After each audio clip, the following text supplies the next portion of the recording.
Hello.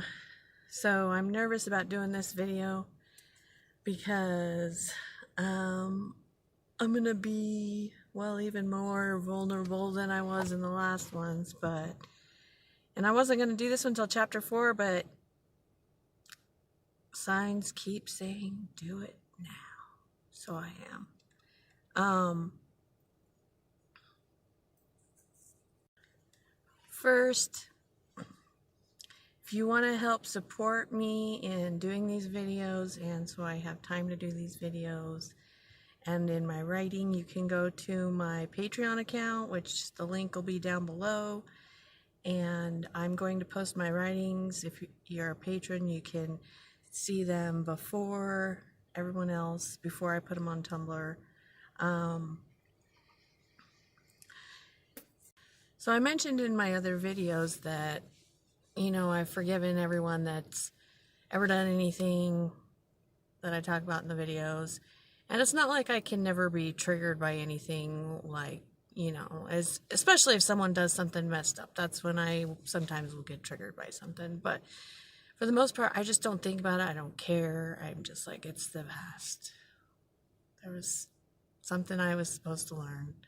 But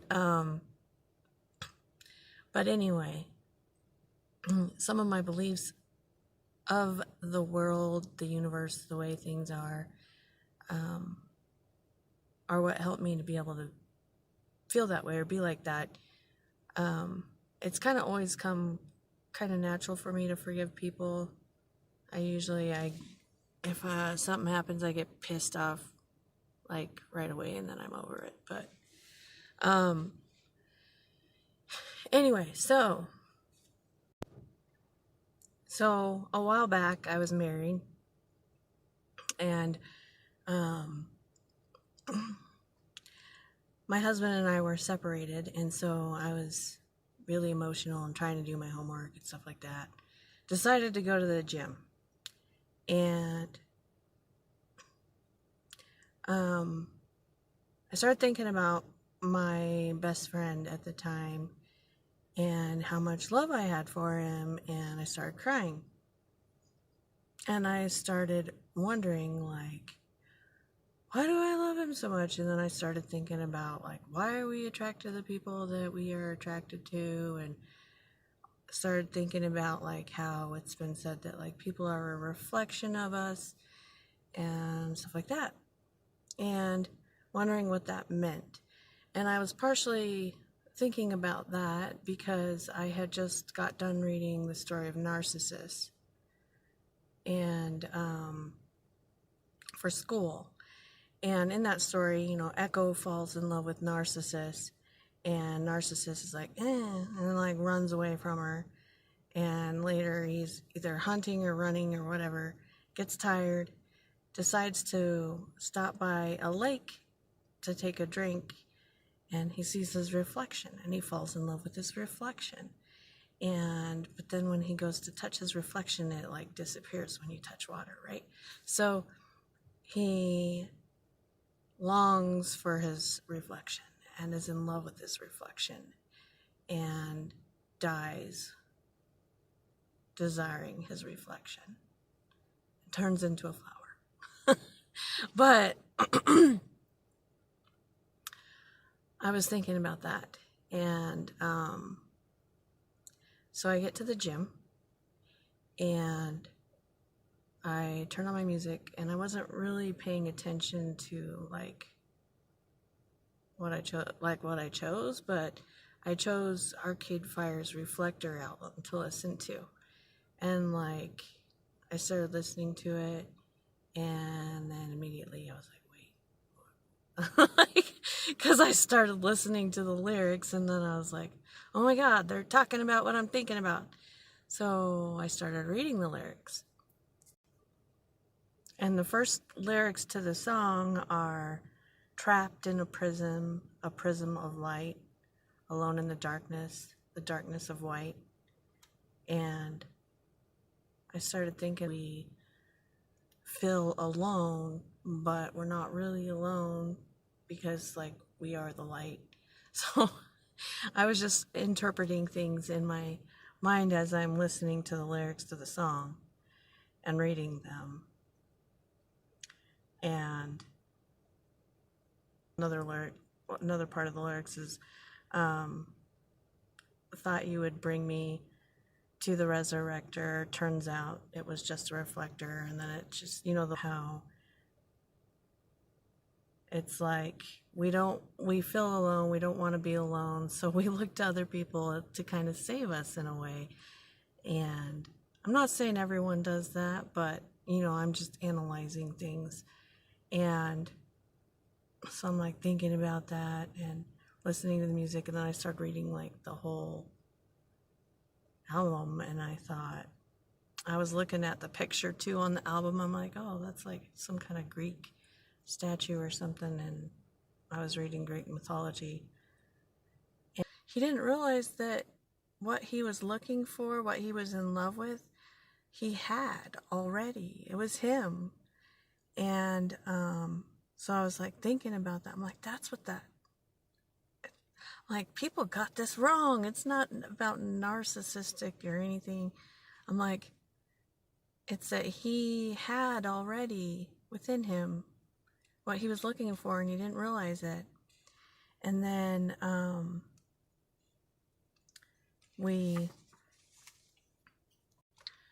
so I got back home and I started doing more homework.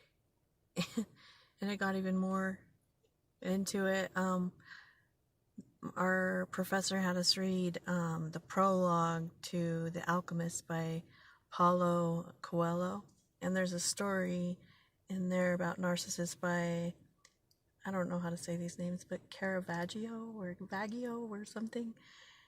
And he talks about the lake, and the goddesses of the forest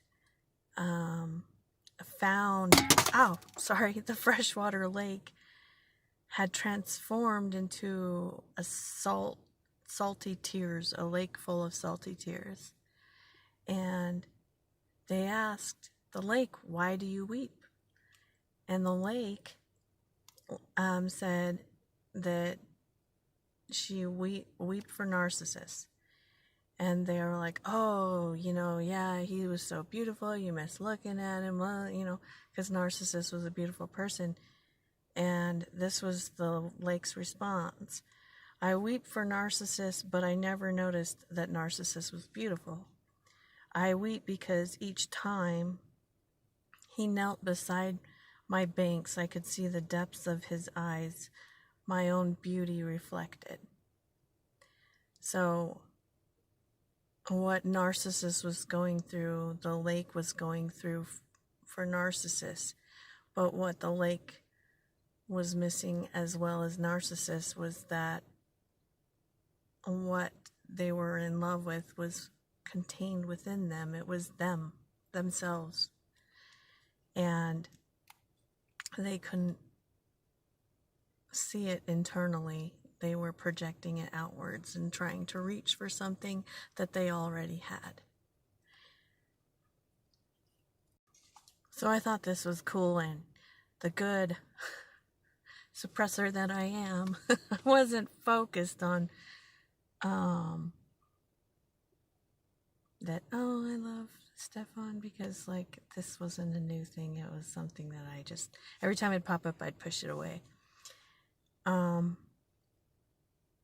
So the first thing I want to do is call Stefan and tell him, oh, this story is so cool, like figuring out what this meant. And I call him, and he's listening to the Reflector album. So, yeah. But anyway, so who the hell is Stefan? How I knew him. He was friends with my brothers for like 10 years before I met him, and I heard stories about him, like, and his man thong and stuff. But for people, he just sounded like a funny guy. But anyway,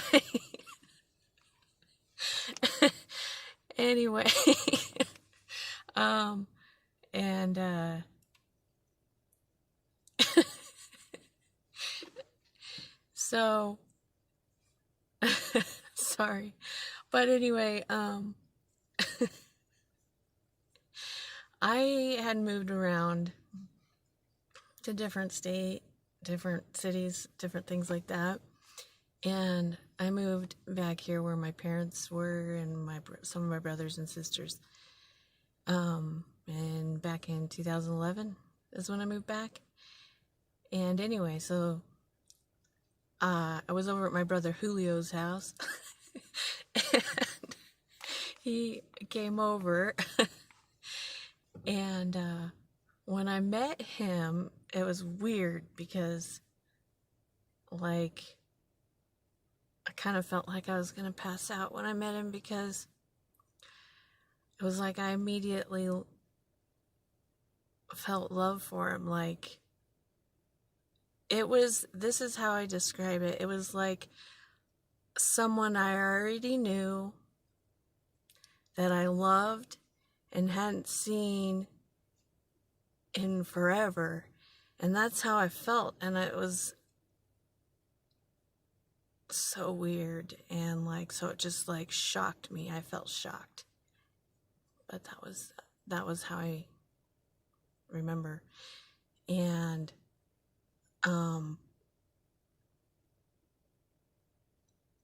but the same night I found out he had a girlfriend. But before that, I remember he wanted me to run to the store with him, and I had said like one sentence to him, run to the store with him, and my brother watch all our kids. Well, he didn't have kids, but I had kids, and my brother had kids. Watch all the kids while he ran to the store, and my brother was like, what? Oh, okay. Like, and he was like messing with the music and all this stuff, and it was just funny because I was like, oh, that's funny, because it reminded me of what I do to my brother all the time. So the more I got to know him, because I didn't know him, the more I realized how much we had in common and liked the same things and did some of the same things. And so I always felt like so connected to him. But, you know, he had a girlfriend, and I learned not to mess with that. But earlier, you know, but I never told him how I felt or anything. And I met my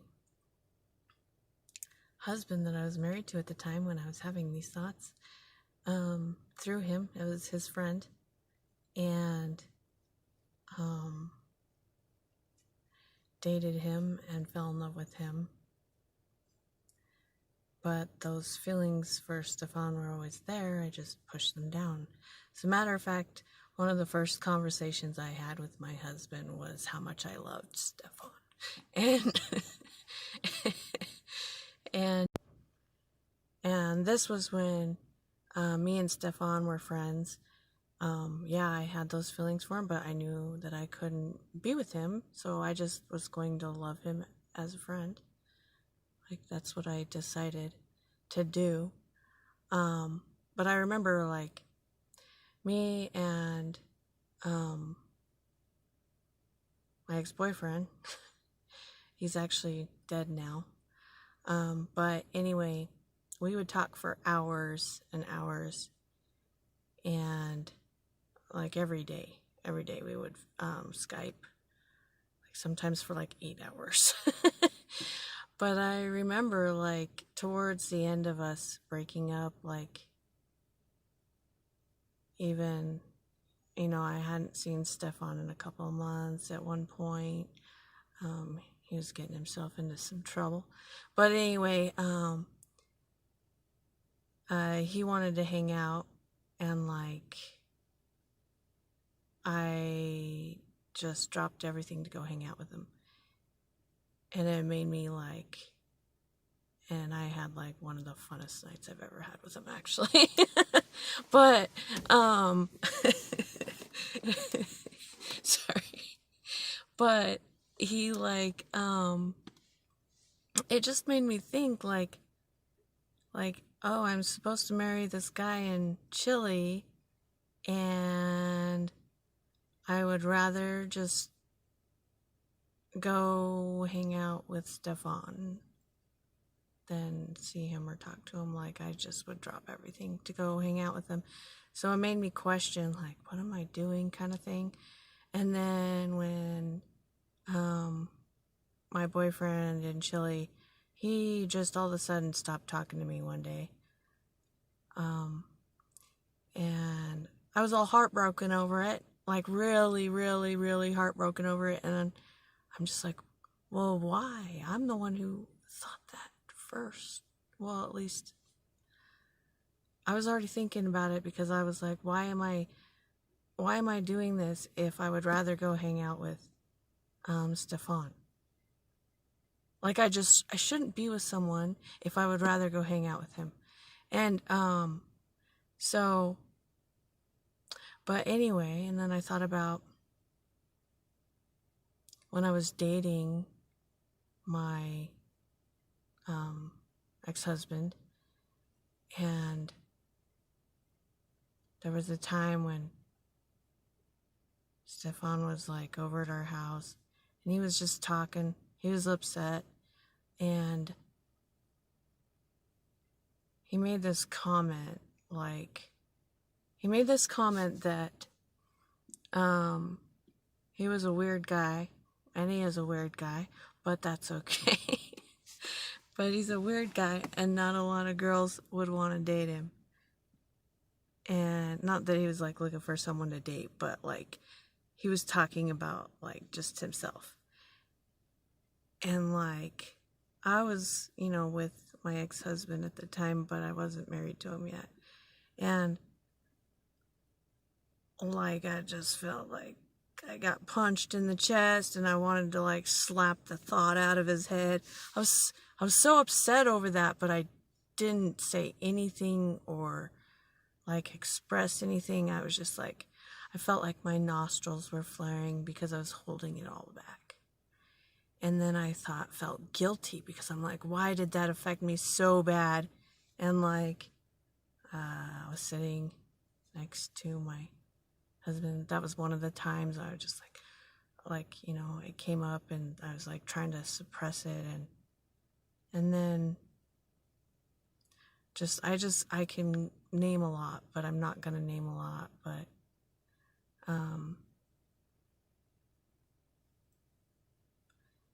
one thing I started to notice, though, about 1.5 years, like I said before we separated for good, was that every time a thought like that would run through my head, then all of a sudden everything in any relationship I was in would just turn to shit. And like, I was like, when I finally noticed it, I was like, am I doing something? Am I subconsciously doing something that I'm not noticing? Like, I don't understand.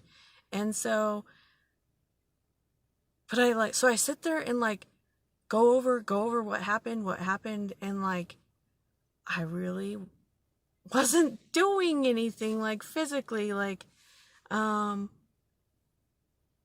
it was just weird though, because every time I would think that, then whatever relationship I was in, like, shit would just start going down. And I'm like, so I'm like, I'm causing this by my thinking, and I'm causing people to do shitty things towards me because I thought that I didn't want this. And even though it was just like a thought, like, I must have, now that I know what I know, there must have just been like, well, I know there was like just so much emotion attached to it, and it sent out like to the universe, because that's how we create it. But anyway, I started realizing how I was just suppressing it so hard, and like, I started getting the feeling like I had to just like be honest and just tell him how I felt, not like trying to get him to do anything or like anything. I just had to tell him so that I could change like the energy or change the pattern or something, and be honest, because like by not being honest, like I was just manipulating the situation. Like when you're not honest how you feel, like you don't have to be like, oh, that's that's ugly, That's not what I'm talking about. I'm talking about like when someone asks if you want to go do something and you don't want to go do it, tell the truth. Like say no, that type. But when you're like, well, thinking about, well, what do they want me to say? And I'll just say that just to please them, but you're really lying. That's manipulating someone to behave a certain way and feel a certain way about you. And it's not real. It's not being you. Even if what you feel is fucked up, if you turn it into like, expressing something about yourself, the right people will leave and the right people will come to you. And and I really believe that. And so anyway, I started having these strong feelings like, okay, I have to tell him the truth. And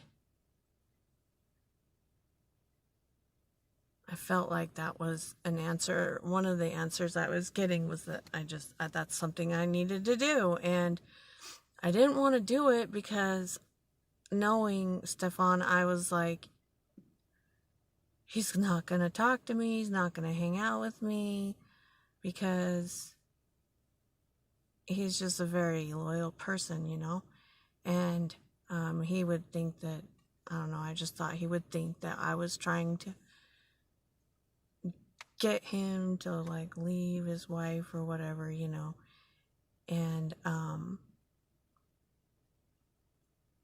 I wasn't trying to do that. And so I cried about it for like 24 hours because I felt like that was what I needed to do and I didn't want to do it. And I called my friend Rocky and talked about it. I'm like, I have to do it, but I don't want to do it. I think it was her that I talked to. It was either her or Margaret. I don't know. And I was like, so I went over to his house and I was like,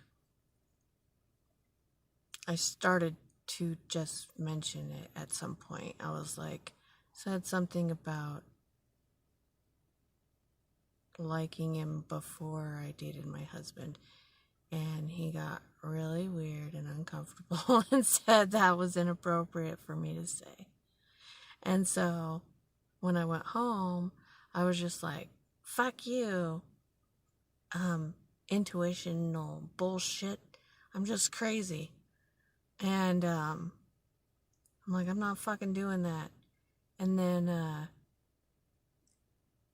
couple days later, he's like, oh, that day you said this? He's like, well, it's kind of weird because my wife came home and was like saying that we spend too much time with each other and talk to each other too much and that we shouldn't. And at that point, I realized that, in the tarot cards, they talk about the tower, like the building, the stable tower that you build, that you think your life is all stable on that. I just realized that, like, no, all of it's coming down. I was like, because he was really the person that I felt the most. The one person I could rely on in this life is how I felt. The only one I could trust, the only one I could rely on, the one that would always be there, like, And he was about to tell me that, like, he couldn't be there, basically, and I was going through a divorce, and it was probably going to be really ugly. And, I know it was. But anyway, so I was like, fuck, it's all coming down anyway. I'm just going to tell him the whole truth, and I did. I just let it all out, and he told me that we couldn't basically hardly talk or see each other. And so I knew that was going to get really, really depressing, and it was going to hit me harder every day. But, and I did.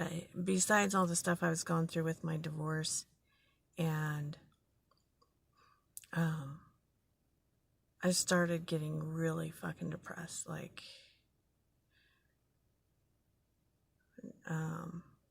I know I had mentioned that, like, I would get, like, I got, like, suicidal depression a lot in the last, for a while.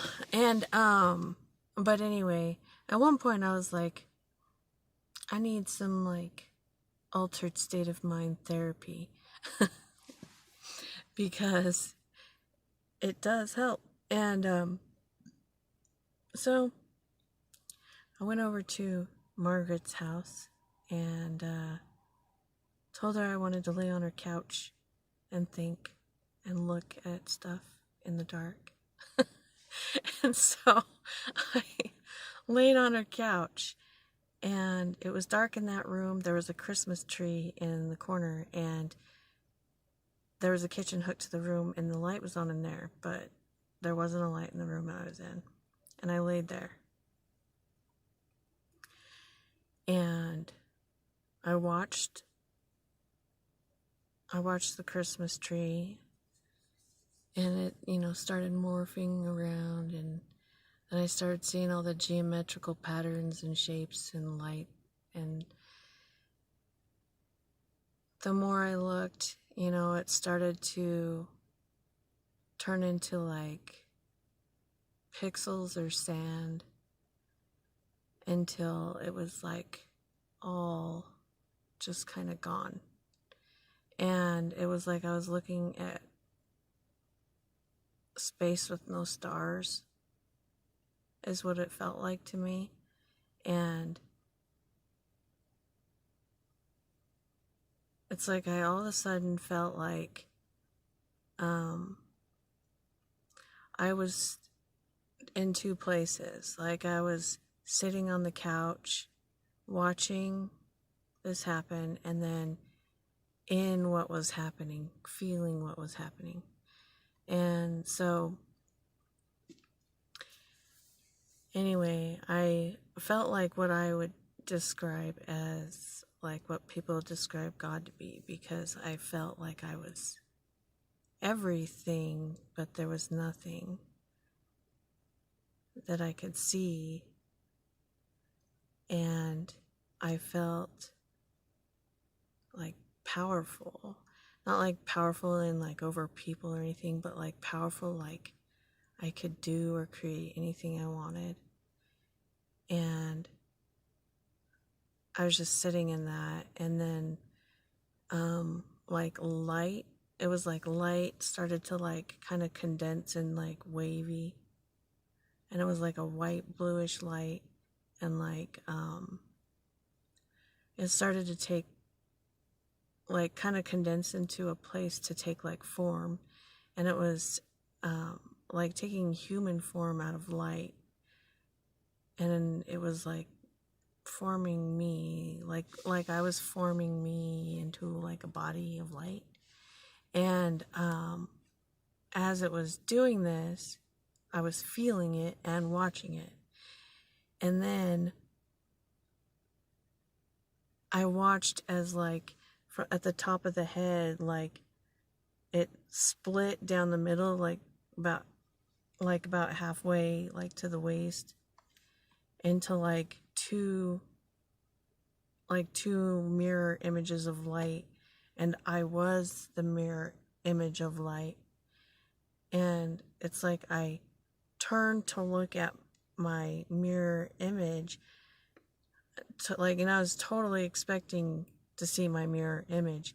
And when I turned, I saw Stefan.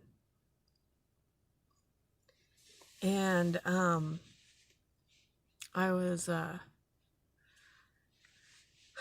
really shocked and like happy and was smiling, and he was like happy, and we were like made of light. It was like whitish blue with like kind of like gold specks, but it was like we also were like, it was like we were like royalty or something, but it was weird.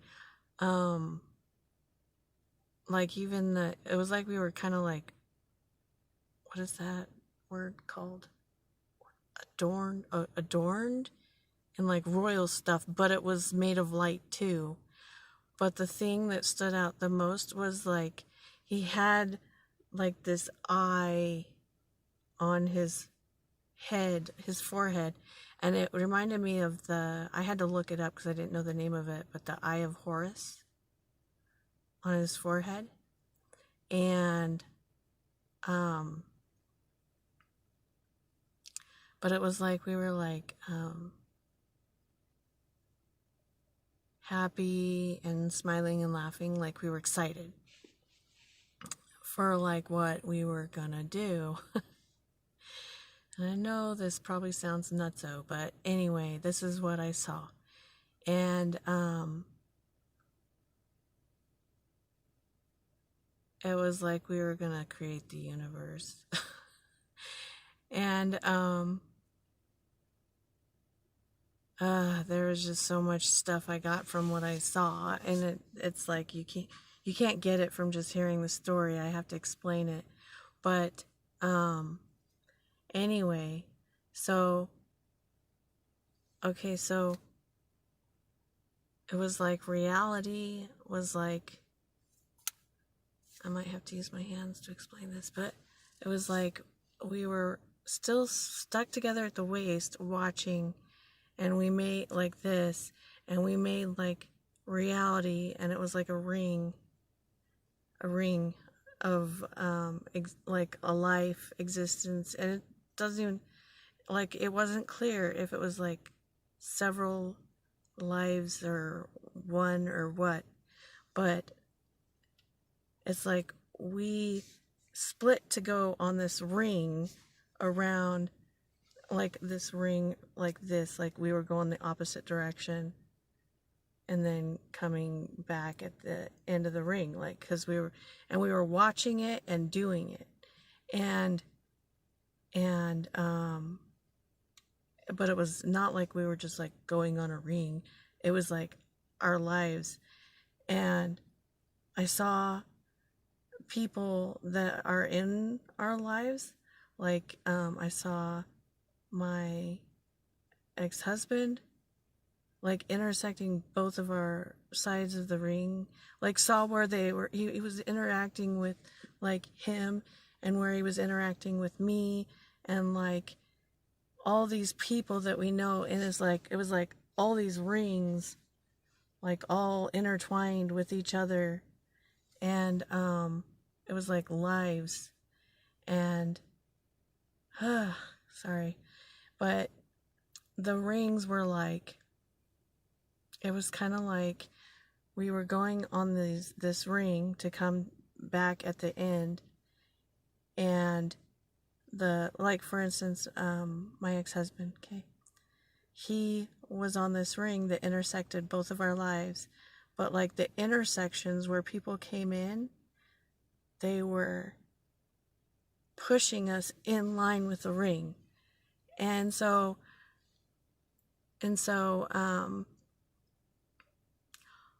all the it's like all the shitty things that I was going through at the time with like my ex-husband, I was seeing how like we had like contracted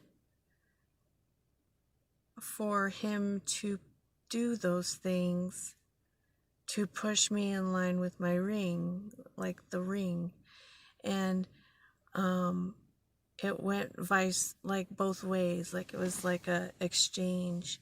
So like I was doing the same for him, and I saw other people too that are in our lives doing the same thing, like And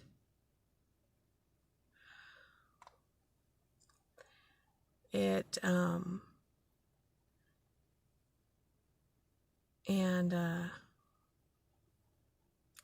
at that moment, it made me like forgive everyone for everything, like including my ex-husband. And I even, like, I think the next day I like texted him. I'm like, I forgive you for everything. That's cool. Like, you know, and I thanked him for everything he did, because I was like, oh my God, he did me such a favor. and anyway, I'm not trying to say that, like, I'll save that part for the end, but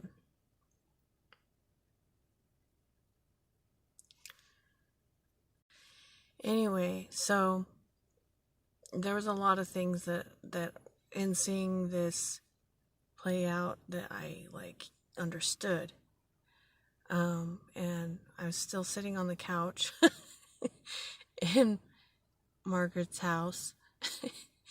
And at some point I got up and went out to my car, where I'm at right now, which is really weird because I wasn't planning on being here at her house where this happened tonight. It's weird that I am, but I was telling her about it, and the more I told her about it, the more I understood about it. And then just because I'm a weirdo, I don't know, but I'm like, you should see him. Like, he doesn't see himself. And like, I was talking about how we don't see ourselves. I'm like, and I was like, I just want to yell at him. And I started yelling at him out there. I'm like, Stefan, I'm like, look at yourself. Like yelling. I wanted him to see so bad. But there isn't, you know, I was like, do you know, like, and the thing is, it goes for everyone. And you know, and no, I didn't go out and start my own religion because I had a vision and say that everything I saw is literally true and how it happened, and everyone needs to believe it. I understand that, like, you know, the things that the visions we see, or the things that we dream, are based upon our perceptions and the things that go on in our minds, in our subconscious mind. And I look for the meaning rather than the literalness of it. So, you know, I don't really have any, like, doctrines that I believe in or anything, but, you know, I listen to tarot cards because they resonate with what's going on in my life, and they are inspiring to me and give me insight into my own self and my own life, and help me, like, listen to myself, listen to what's inside of me. And anyway, they started talking about, like, twin flames, a lot of them, like, after that happened, and I was like, what the hell is a twin flame? And so I looked it up, and it was talking about a soul splitting in two, and I was like, what the fuck? That's what I saw. So that was, I was just like, what?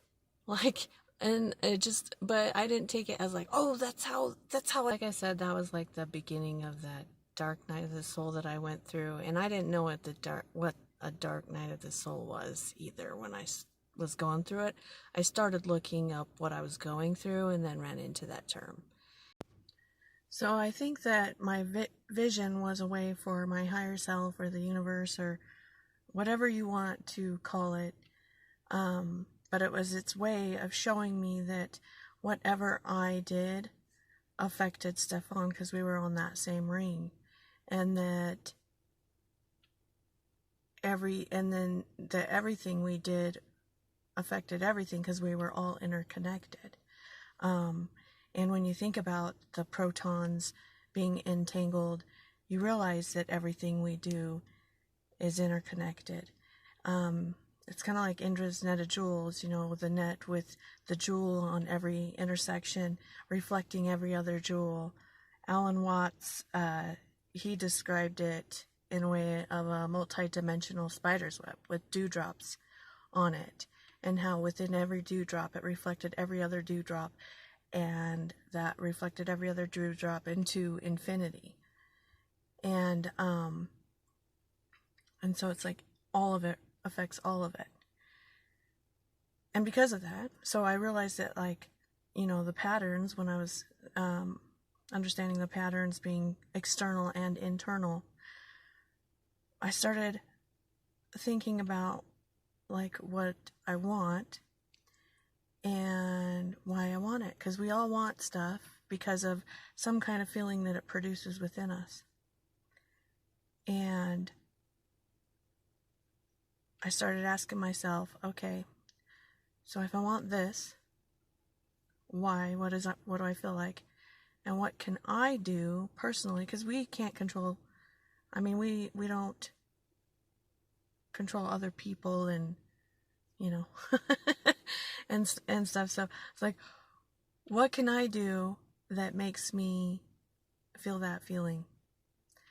And so, you know, I started thinking about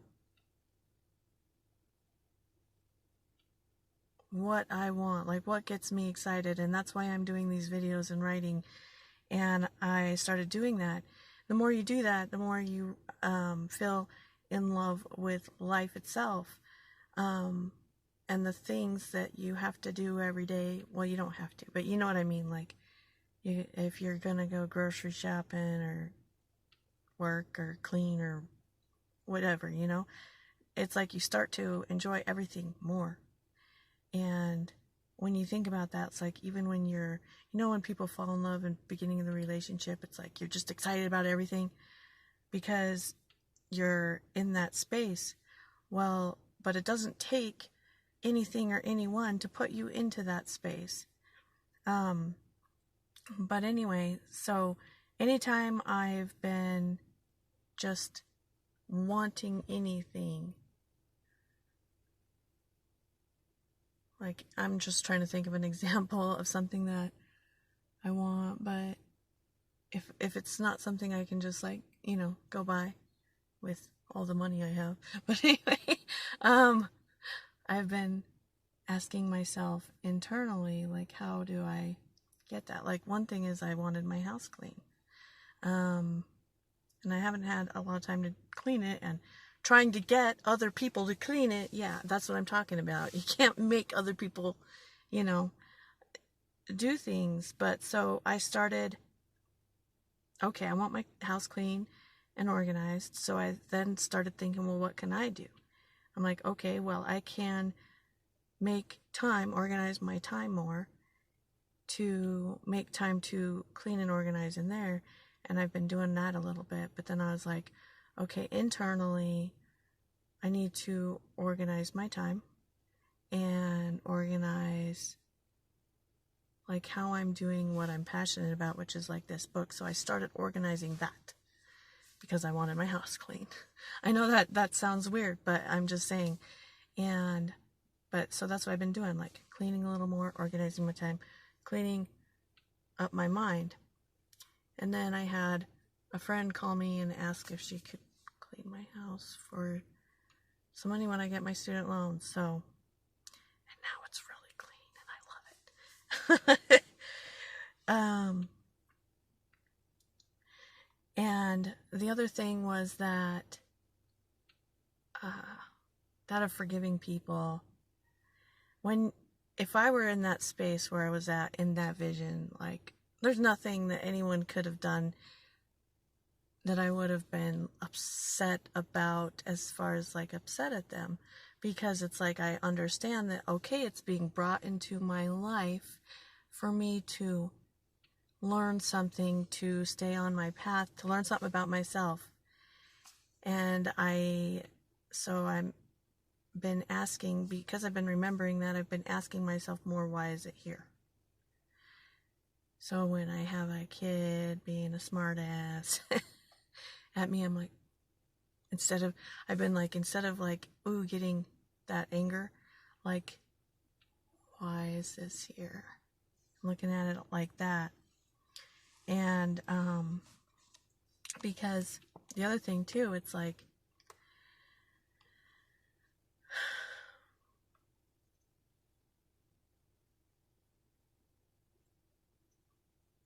when you think like that, you judge people less. And if we want a world where people are not judgmental, fighting, violent, we can't be that way ourselves towards people that we disagree with, or what we consider the enemy.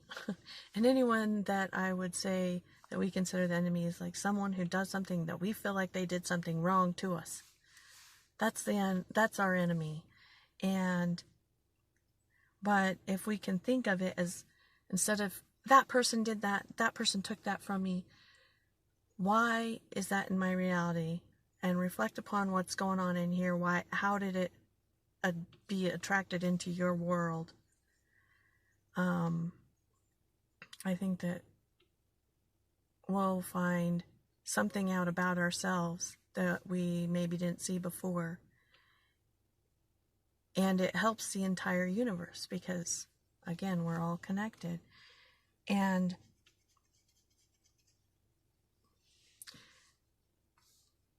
one thing to think about is, like, if you are judging a person and then you extend it to a group of people,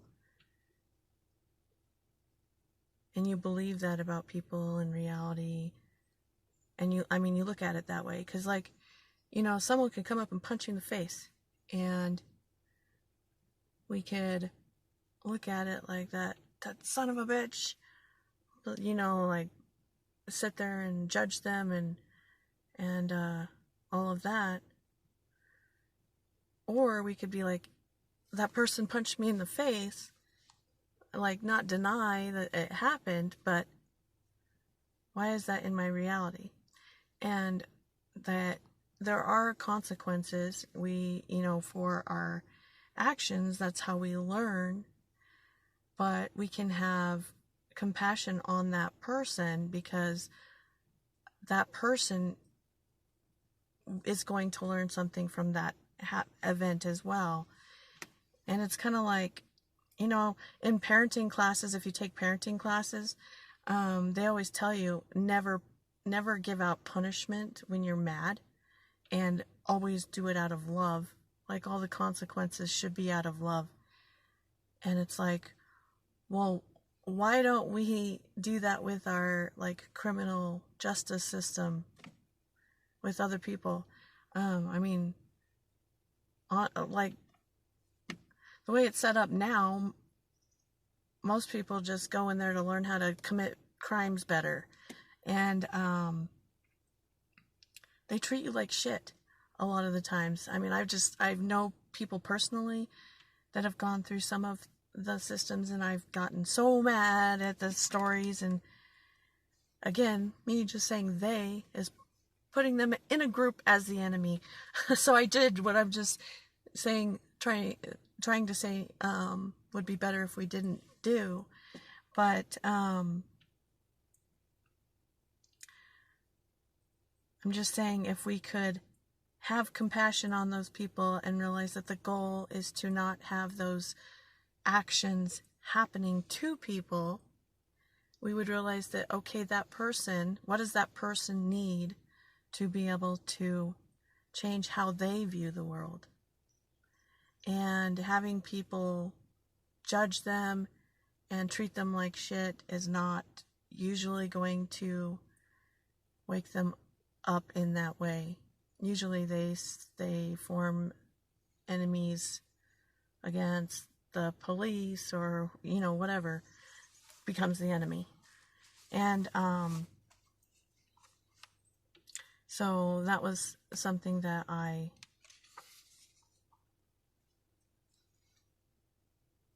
thought about. But, you know, the more we start viewing people in that way and feeling less like a victim, I think that we will bring more people into the world that feel less like a victim and help others feel less like a victim and start seeing the world in a different way.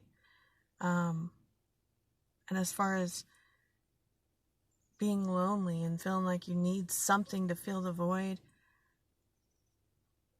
start asking yourself, like, how do you feel when you're alone? Are you excited because of what you're doing by yourself? Well, maybe you are, but I'm just saying, like, if you realize that, you know, everything that you need is available and contained within you, it fills the void. So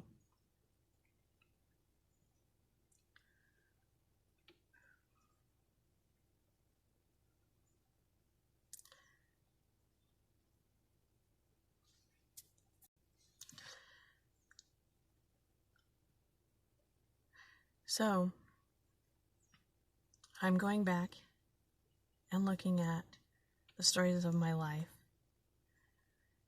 and I already do see many of them from a different perspective, but I'm writing down my different perspective, I guess, and telling those stories. So that was a significant event of my life. And after I had that and had those realizations, like I said, I went through what a lot of people call the dark night of the soul, and that'll be a different video. But this is where I'm at as far as unfucking myself, is looking within myself and changing the things that I can inside of myself to experience the feelings that I want to feel, and feeling them, doing what I love and what I want to do. And I guess what I would say is, you'll fill in the gaps. I think you'll just be happier and learn what you want to more, the more that you listen and are real, like authentic and honest, not trying to manipulate your outside world. Like, be real with who you are, and if it's a mistake, I mean, really, a mistake is just if you needed to learn something from what you do, you'll learn it faster if you're real with yourself and with other people. So that's it.